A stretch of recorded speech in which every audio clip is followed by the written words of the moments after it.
sortide. Alright. 스테이크. 아몬드 있어. 아무튼 내 이름이 헨리.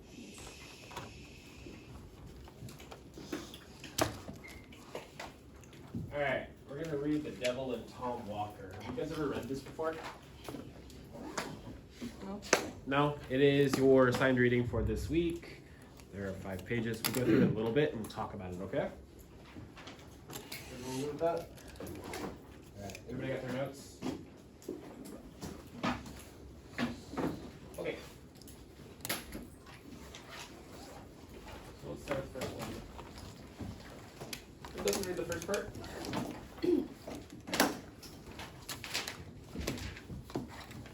Nobody? Alright. Luna, can you read the first chapter? Or, sorry, the first chapter, the first paragraph?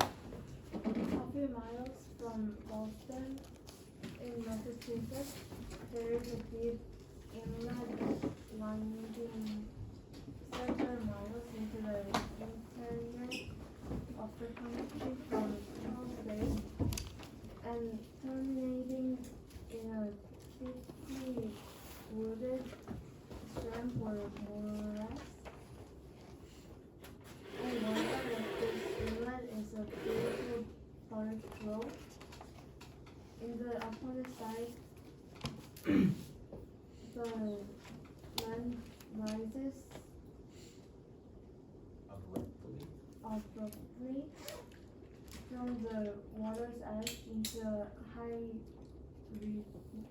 ridge on which grow a few scattered oaks of great age and immense size. Under one of these gigantic trees, according to old stories, there was a great amount of treasure buried by Kidd the pirate. The inlet allowed the facility to bring the money in a boat. Alright, good. Thank you. Alright, so this first part, what do we know? What's it describing? What's it talking about?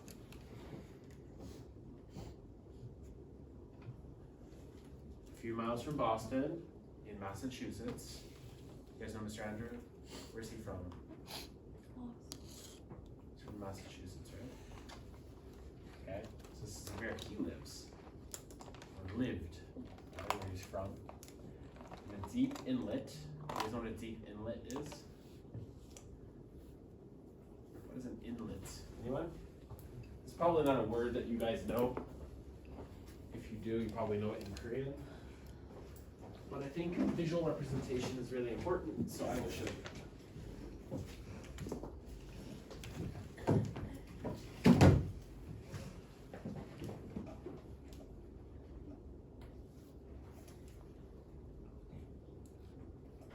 So this is kind of an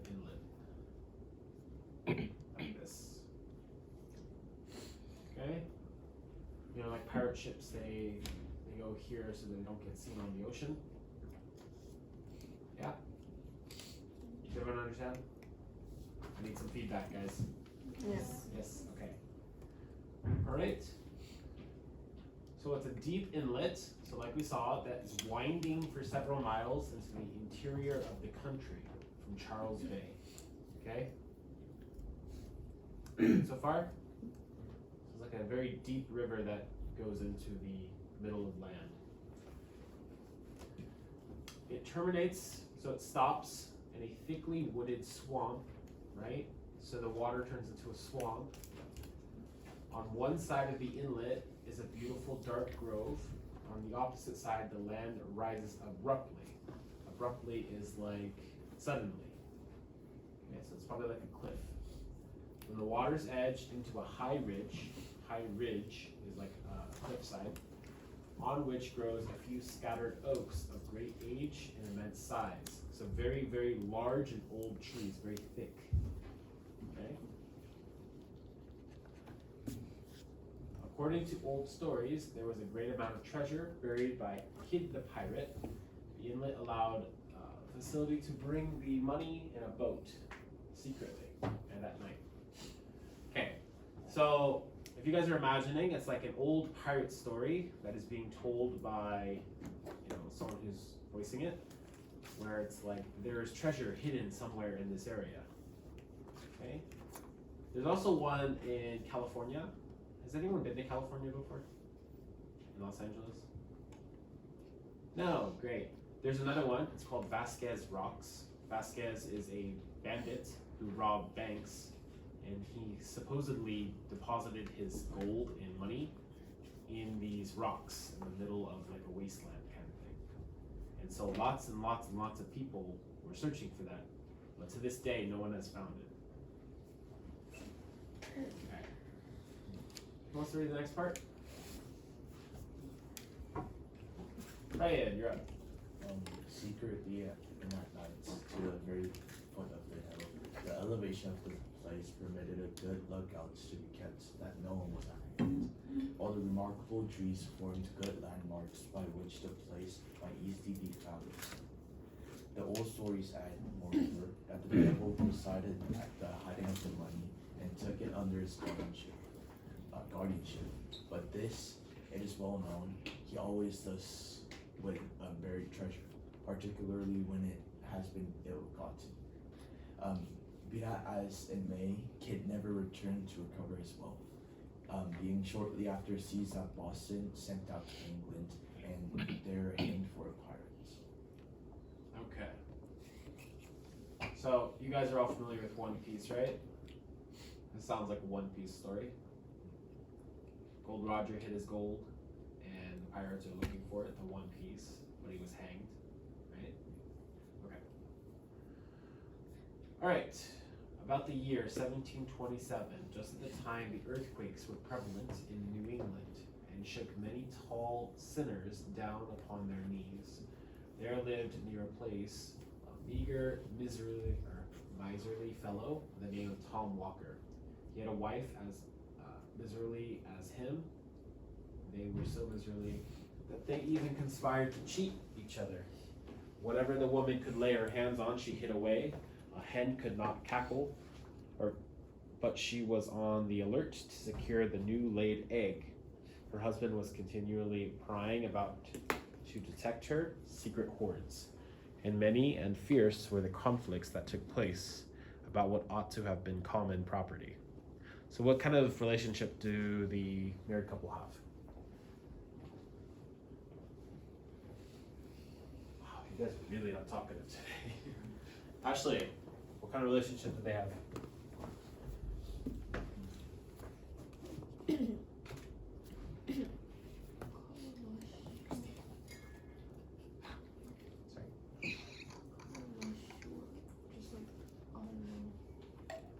Okay. He had a wife as miserly as himself. They were so miserly that they even conspired to cheat each other. Okay? What does it mean, cheat each other? Does it mean cheat on someone? Or does it mean to cheat them out of something? What do you think? Make them to cheat them out of it. Yeah, so what does that mean? How to describe what cheat someone out of something is? Like making them leave. Leave? No. What do you think, Dorothy? What do you think it means to cheat someone out of something?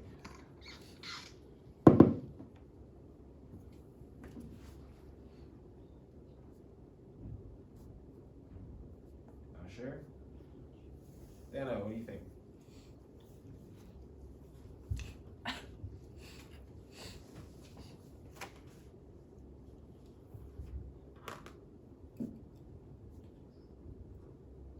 you okay? Not okay? You guys stressed out? The relationship is unhealthy. It is not healthy. To cheat someone out of something is to make sure that they don't get something. Like cheat someone out of money. Someone steals from you. Like this. Right? So she's the type of person who would sneak out of the house early in the morning to steal the egg from the hen so that she can hide it away from her husband. So he doesn't get to eat it. Like this. Right? Have you guys ever seen the Willy Wonka movie, the new one? Yes? No? No. Yes, that's it. Okay. Usually it's described as someone who is like Scrooge, the person who is like money, money, money, money. I like money more than family and like people I care about. That's how these two are. They're doing it against each other. Okay. Now this is important to understand his character because it's going to be relevant later on.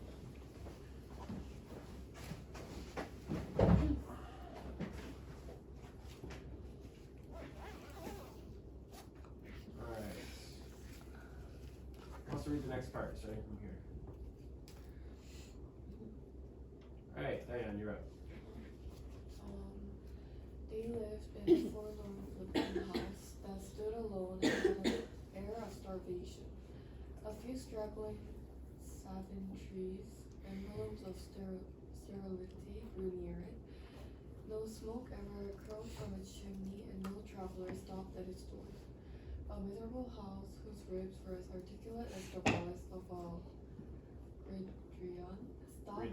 gridiron stalked about a field where a thin carpet of moss, scarcely covering the ragged bed of pudding stone, tantalized and balked his hunger. And sometimes he would lean his head over the fence, look piteously at the passer-by, and seem to petition deliverance from this land of famine. Okay.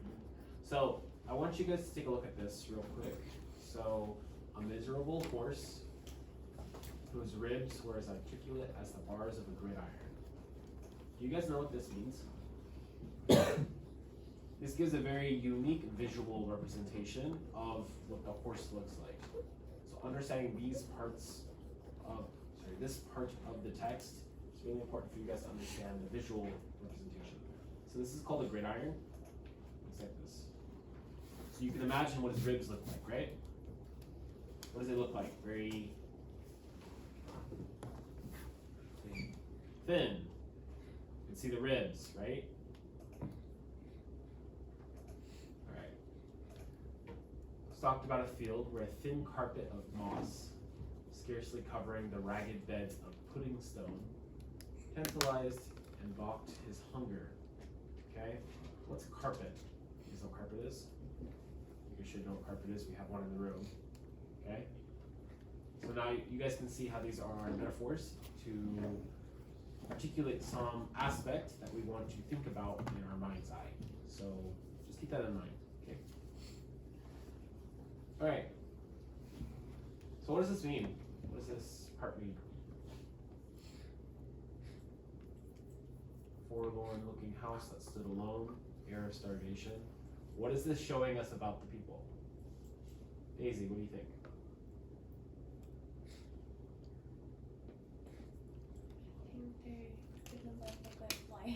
They don't live a good life. Yeah. Seems like they're miserable, miserly, penny pinchers, not very good people, right? It's probably very similar if you have seen Willy Wonka, the new one, of the couple that kind of trap him in the scrubbing of laundry. I don't know if you guys saw that part. That's the type of couple that we're considering. Okay. All right. Let's continue the next part. Gino, could you read the next part? The house and its inmates had altogether abandoned. Tom's wife was a tall, terragant, fierce of temper, loud of tongue, and strong of arm. Her voice was often heard in wordy warfare with her husband, and his face sometimes showed signs that their conflicts were not confined to words. No one ventured, however, to interfere between them. The lonely wayfarer shrank within himself at the horrid clamor and clapper clawing eyed the den of discord. Alright, what does this mean, Soyeon? It means that when they fight, his wife often hits him. So like their relationship is really bad. Yeah? So what is the relationship dynamic between the two?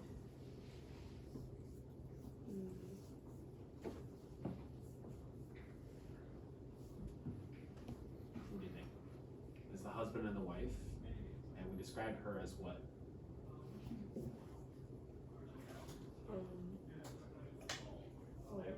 Fierce of temper? What does that mean? She has a really, really bad temper. Yeah, she's very angry. Loud of tongue, what does that mean? She yells at a lot. Do you guys know what figurative language this is? What's this called? What do you guys think? Metaphor. It's a metaphor? Not quite. Loud of tongue. What does that mean? Personification. Yes. Okay. Strong of arm. Same thing. Personification. But what's this personification mean? Loud of tongue, strong of arm.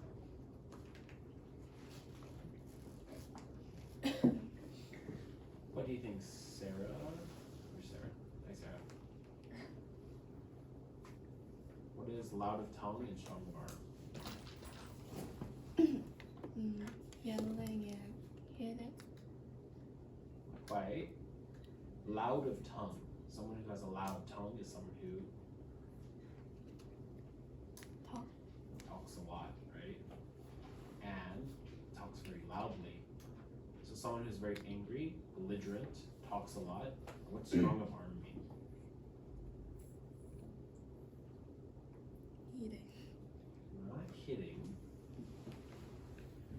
Can you imagine a girl or a woman who is very strong?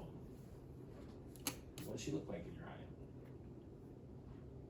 Is she very dainty, thin, petite, Very muscular. muscular, bit maybe overweight, something like that, right? Does that make sense? Yeah. So now you guys can visualize her in your mind, whatever that may look like. Okay? Her voice was often heard in wordy warfare with her husband. Why do they use the phrase wordy warfare? What do you think? Tiffany? Why wordy warfare?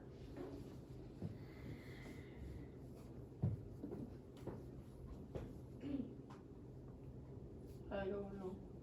Okay, what does wordy mean? Do you know what this means? No. Do you know what word means? Yeah. Okay, wordy.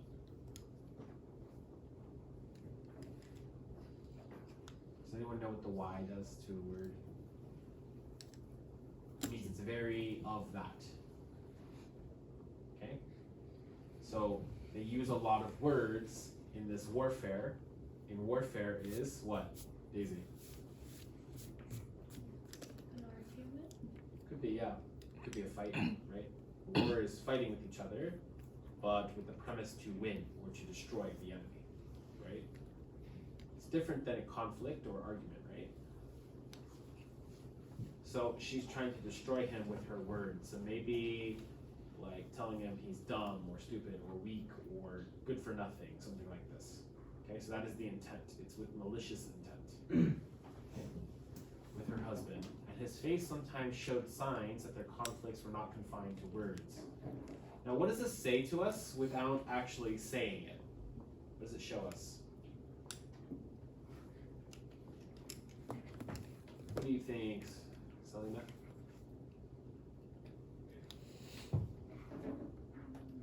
Showed signs that their conflicts were not confined to words.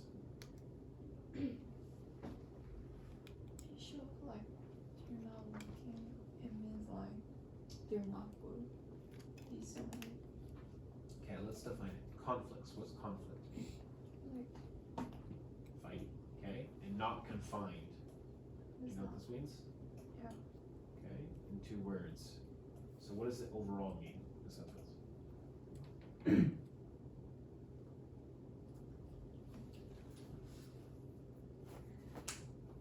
Confined is like trapped, like a jail, right?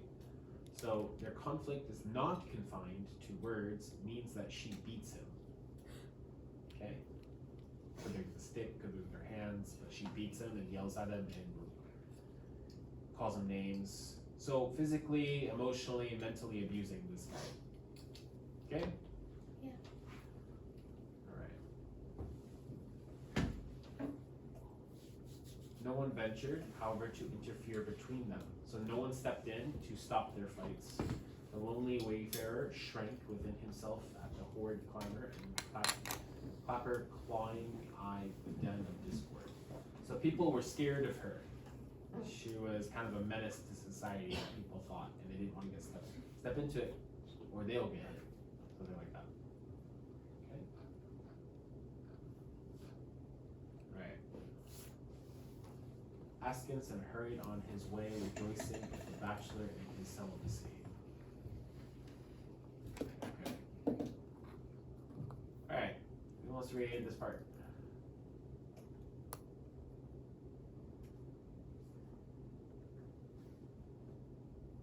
Nobody? Luna, you're up.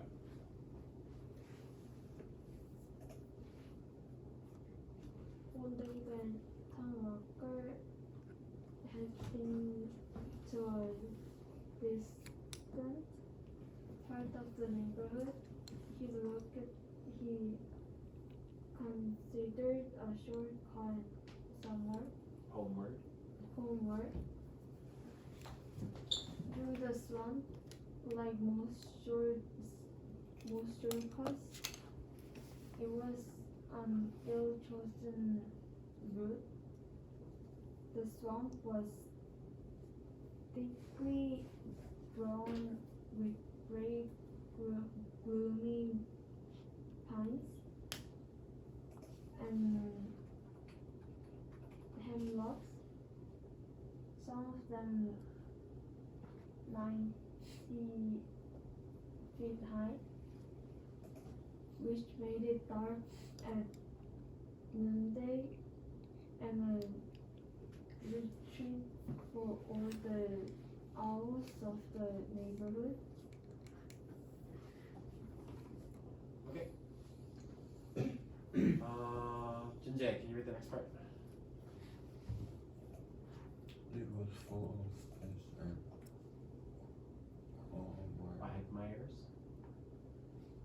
early covered with weeds and mosses, where the green surface often betrayed the traveler into a cloth of black smooth in mud. There were also dark and stained pools and dark Abodes of the tadpole. pools of tadpole, the bullfrog, and the water snake were the trunks of pine and moss, a half-drawn, half-rooting, looking like alligator, sleeping In the mire.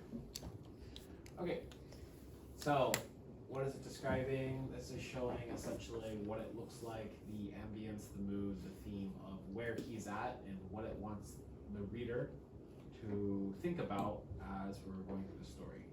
So it's very ominous, like a scary movie. You guys understand? Yeah. So the swamp is very thick with plants, plant life, right?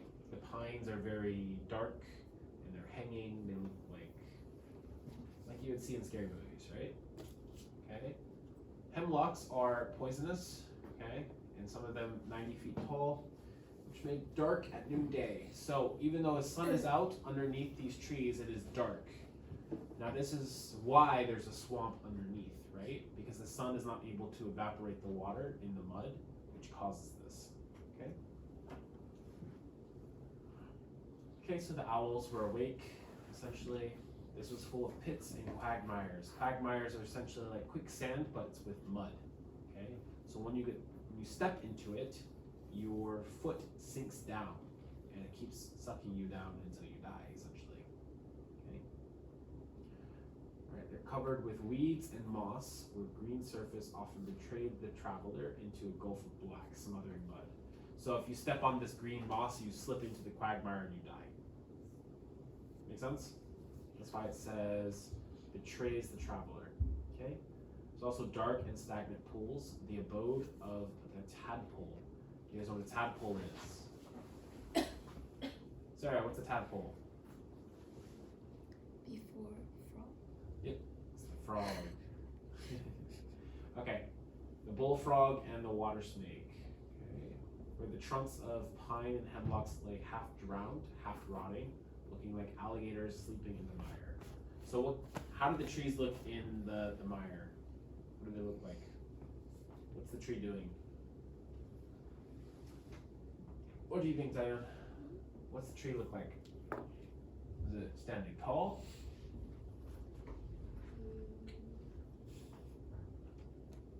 Tree. Yeah. Do you guys know what an alligator is?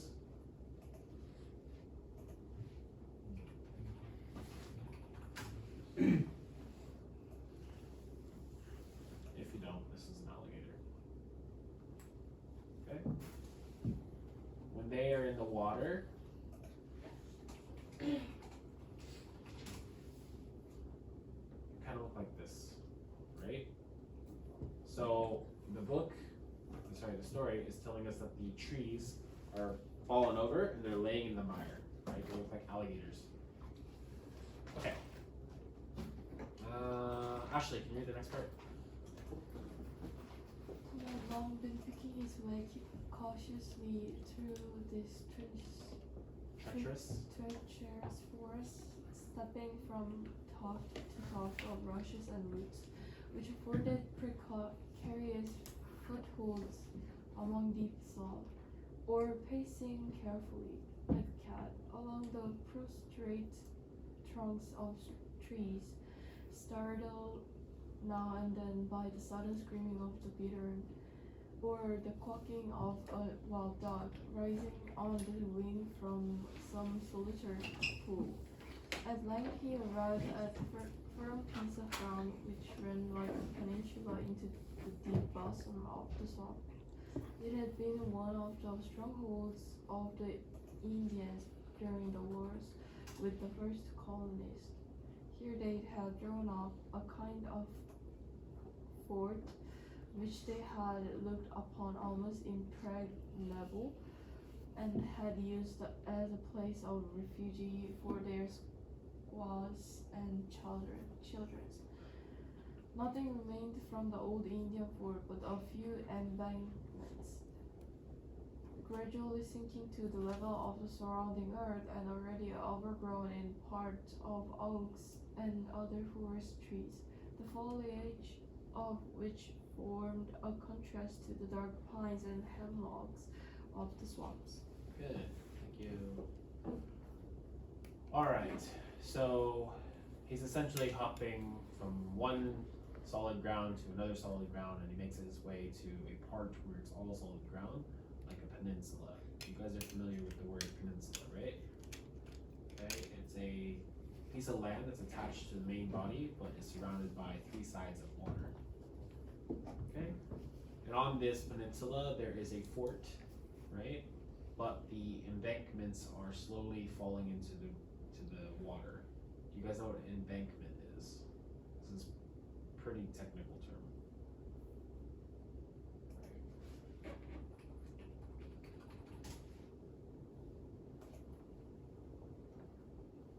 So this is called an embankment. You guys see this? So we use these for rivers, but you can imagine that a fort would be here, and this would be a wall, right? So that's what we're talking about here, a fort embankment.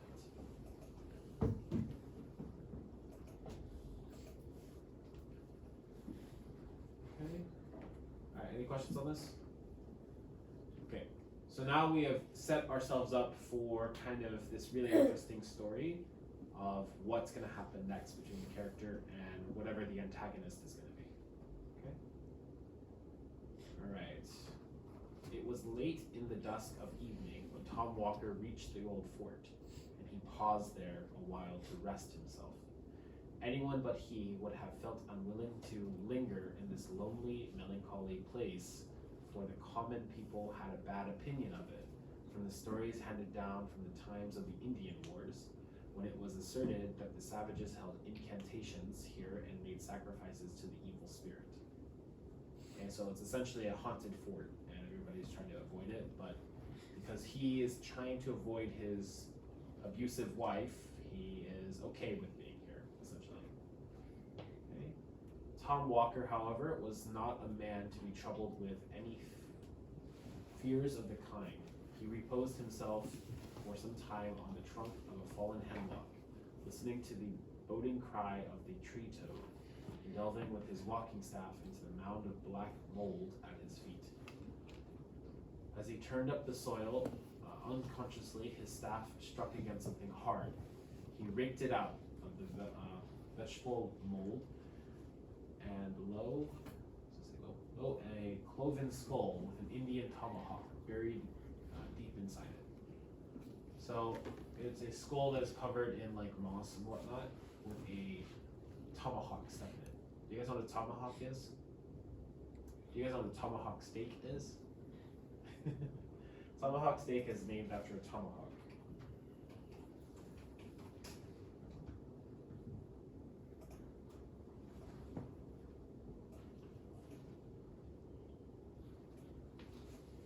So this is a tomahawk, and you guys can imagine tomahawk steak looks like that, right? Okay. Alright. The rust on the weapon showed the time that had elapsed since this death, low and had given. It was a dreary memento of the fierce struggle that had taken place in this last foothold of the Indian warriors. Okay. Humph, said Tom Walker as he gave it a kick to shake the dirt from it. Let that skull alone, said a gruff voice. Tom lifted up his eyes and beheld a great black man seated directly opposite him on the stump of a tree. He was exceedingly surprised, having neither heard nor seen anyone approach, and he was still more perplexed on observing, as well as the gathering gloom would permit, that the stranger was neither Negro nor Indian. It was true, he was dressed in a rude Indian garb, and had a red belt or sash swathed around his body, but his face was neither black nor copper color, but swarthy and dingy. Begrimed with soot, as if he had been accustomed to toil among fires and forges, he had a shock of coarse black hair that stood out from his head in all directions, and bore an axe on his shoulder. He scowled for a moment, and Tom, with a pair of great red eyes, "What are you doing on my grounds?" said the black man, with a hoarse, growling voice. "Your grounds," said Tom, with a sneer. "No more your grounds than mine. They belong to Deacon Peabody." "Deacon Peabody be damned," said the stranger. "As I flatter him myself, he will be. If he does not look more to his own sins and less to those of his neighbors. Look yonder to see how Deacon Peabody is faring." So what's going on in the story so far? Tom is kicking the skull, and what happens? What does he see? Stranger. A stranger? What's the stranger look like? Black. He's a black man, right? Now, why is this relevant? At this time period, what is the overall prevailing thought of the different races here?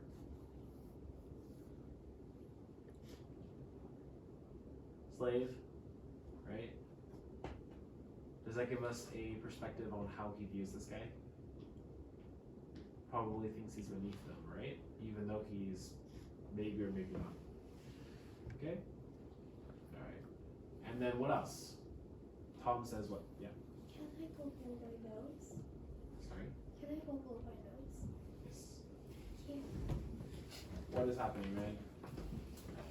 What's happening in the story? So basically, they met each other. They met each other, Yeah. right? And then what did they say to each other? The Deacon Peabody be damned. So the black man says this is his land, and then Tom says this is not your land nor my land, it's Deacon's land, right? And then the black guy says Deacon be damned. This is not his land, this is my land. See how he's gonna fare. Essentially, they're kind of fighting with words in a way. Very tense. Alright? Tom looked in the direction that the stranger pointed and beheld one of the great trees, fair and flourishing, without but rotten at the core, and saw that it had been nearly hewn through, so that the first high wind was likely to blow it down. On the bark of the tree was scored the name of Deacon Peabody, an eminent man who had waxed wealthy by driving shrewd bargains with the Indians. He now looked around and found most of the tall trees marked with the name of some great man of the colony, and all more or less scored by the axe. The one on which he had been seated, and which had evidently just been hewn down, bore the name of Crowden Shield, and he recollected a mighty rich man of that name. Who made a vulgar display of wealth, which it was whispered he had acquired by buccaneering. Do you guys know what buccaneering is? I'm related to a buccaneer. Buccaneering is privateering. You guys know what privateering is? It's like a legal pirate. The government pays those people to go rob other countries' ships and steal their stuff. Does that make sense? Alright. He's just ready for burning, said the black man, with a growl of triumph. You'll see, I am likely to have a good stock of firewood for winter. But what right have you, said Tom, to cut down Deacon Peabody's timber? The right of a prior claim, said the other. This woodland belonged to me long before one of you white-faced race put foot upon the soil. And pray, who are you, if you might be so bold, said Tom. Oh, I go by various names. I am a wild huntsman in some countries, a black miner in others. In this neighborhood, I am known by the name of the Black Woodsman. I am he to whom the red man consecrated this spot, and in honor of whom they now, and then roasted a white man by the way of sweet-smelling sacrifice, since the red men have been exterminated by you, the white savages. I amuse myself by presiding at the persecutions of Quakers and Anabaptists. I am the great patron and prompter of slave dealers and grand master of the Salem witches. What does that mean? Who is he? Anybody following along so far? Jinjay. Who is he?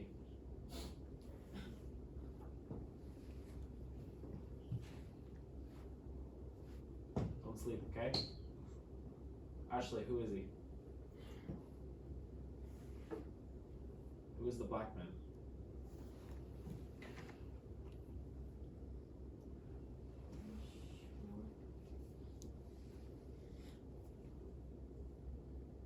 Deno, who is the black man? The devil. The devil. Guys, pay attention, please. I'll be giving you guys a quiz on this. Alright. Everyone good? So he's the devil, essentially, right? You guys ever heard the saying, don't make a deal with the devil? Why? Why shouldn't you make a deal with the devil?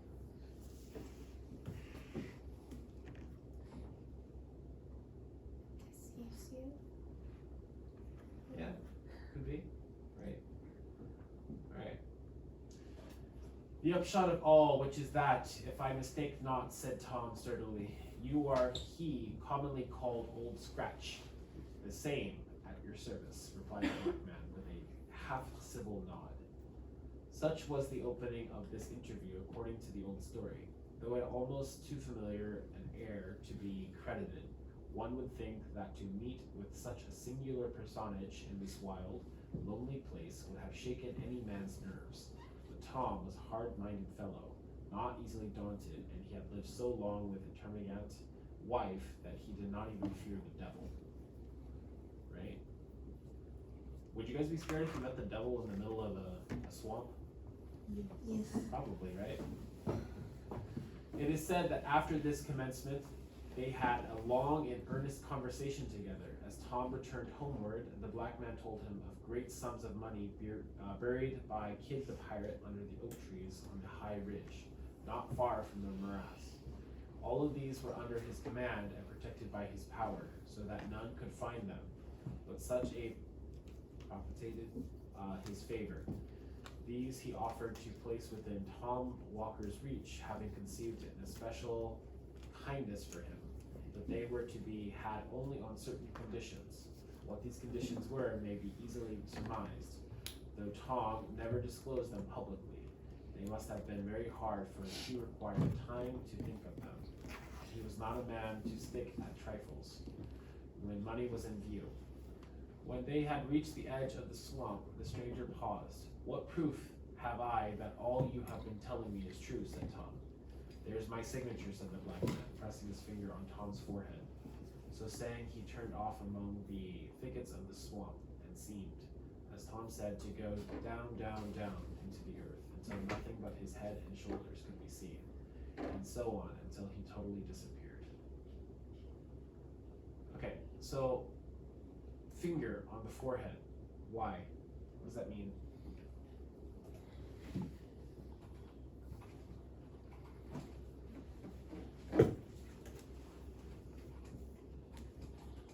Anybody?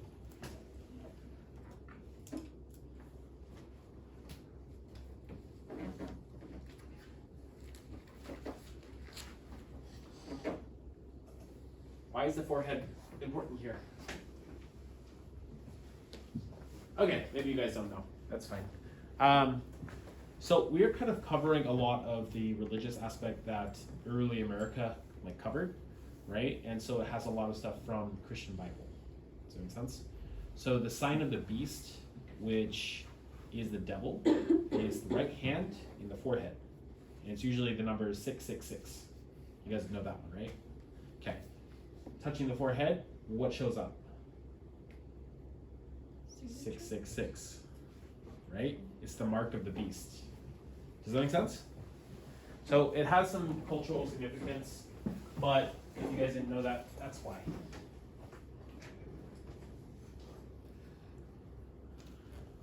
Okay, when Tom reached home, he found the black print of a finger burned, as it were, into his forehead, which nothing could obliterate. The first news his wife had to tell him was the sudden death of Absalom Crowninshield, the rich engineer. It was announced in the papers with the usual flourish that a great man had fallen in Israel.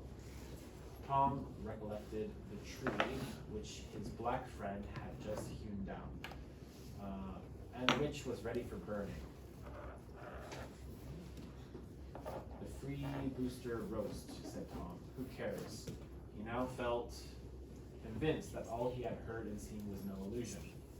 He was not prone to let his wife into his confidence, but as this was an uneasy secret, he willingly shared it with her. All her avarice was awakened at the mention of hidden gold, as she urged her husband to comply with the black man's terms and secure what would make them wealthy for life. However, Tom might have felt disposed to sell himself to the devil. He was determined not to do so to oblige his wife, so he flatly refused, out of mere spirit of contradiction. Many and bitter were the quarrels they had on the subject, but the more she talked, the more resolute Tom not to be damned to please her. Okay? So far, what do we have, what do we know about this couple? What do we know? So we know that they're an abusive couple, and he felt like the secret was so big that he couldn't just hold it into himself. So he wanted to share the burden with her. But what is she doing? What is she trying to do now? What do you think, Luna? What's she trying to do now?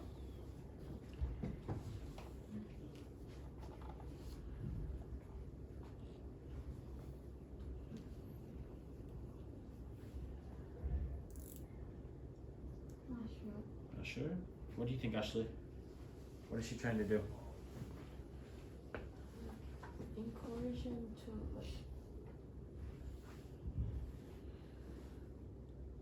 sell his soul to the devil, be damned for what? For wealthy. For money. Let me ask you guys, would you guys ever do that? No. Damn someone else for money? Right? It's kind of interesting, right? But why? What is this story's significance? Why do we have a character that does this? Even though you guys have said yourself you would probably never do this. Now I want you guys to ask yourself a real deep question, okay? If something that you believe is something that you've always wanted, your future life, your dream life, if you could live it, but you had to kill one person, would you do it? Would you care? Diane, would you care? Would you do it? Yeah. You would damn and kill someone else in order to have your dream life? Yeah. Yeah? What about you, Ryan? Okay. Now, what does this all have to do with American literature? So, at this particular point in time, transcendentalism was quite common literary thought, right? Where this idea where humans are inherently good and divine, right? And this comes a lot from religion in this aspect. So what we're seeing is the complete opposite, the antagonist in the story, right? Is the wife the antagonist or is it the devil? Which one is the supporting character and which one is the antagonist? What do you guys think?